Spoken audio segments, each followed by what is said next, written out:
1972 সালে বাংলাদেশ বিমান প্রতিষ্ঠা হওয়ার 13 বছর পরে 1985 সালে এমিরেটস এয়ারলাইন্স প্রতিষ্ঠা হয়েছিল, কিন্তু তারা এখন বিশ্বের 1 নম্বর এয়ারলাইন্স হিসেবে স্বীকৃত হয়েছে।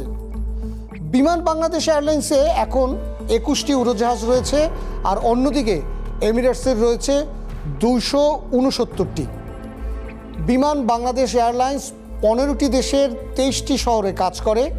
এমিরেটসের ফ্লাইট যায় 85টি দেশের 158টি শহরে।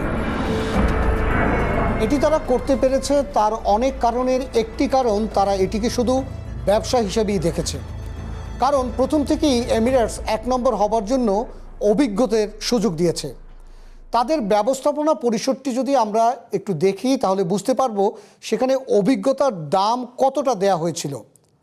স্যার টিম ক্লার্ক, তাকে এখন এভিয়েশন ইন্ডাস্ট্রির সবচেয়ে অভিজ্ঞ এবং পায়োনিয়ার বলা হয়। তাকে 1985 সালে হেড অফ এয়ারলাইন্স প্ল্যানিং হিসেবে নিয়োগ দেওয়া হয়েছিল। 1985 সালে যোগ দেবার পর থেকে আজ পর্যন্ত তিনি এই এমিরেটসে আছেন এবং এখন তিনি প্রতিষ্ঠানটির প্রেসিডেন্ট। প্রধান নির্বাহী কর্মকর্তা অর্থাৎ সিইও হিসেবে আছেন আদেল আহমেদ আল রেদা। তিনি এমিরেটসে 1988 সালে অপারেশনস টিমে যোগ দেন এবং 38 বছর পর প্রধান নির্বাহী কর্মকর্তা হয়েছেন।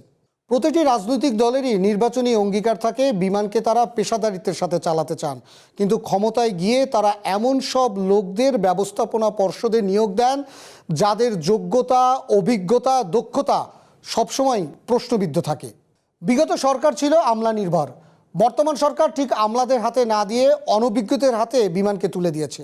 এসবের ফল হলো পুরো এয়ারলাইন্সের মধ্যেই এখন চলছে তুগলকি কাণ্ড। 18ই মে বিমানের মহাব্যবস্থাপক মোহাম্মদ মিজানুর রশিদকে প্রশাসন ও মানব সম্পদ বিভাগের পরিচালক হিসাবে পদোন্নতি দেওয়া হয়। তার বিরুদ্ধে আগে থেকেই নানা অভিযোগ দুদক তদন্ত করছিল। এই পদোন্নতি দেওয়ার কয়েক ঘন্টার মধ্যেই সেই চিঠি আবার প্রত্যাহার করে নেওয়া হয়। একই ব্যক্তিকে আবার পরদিন বরখাস্ত করা হয়। যেই ব্যক্তিকে পছন্দ করে একদিন আগে পদোন্নতি দিলেন, সেই একই ব্যক্তিকে আবার পরদিন বরখাস্ত করলেন। এটা কোন ধরনের প্রশাসনিক দক্ষতা?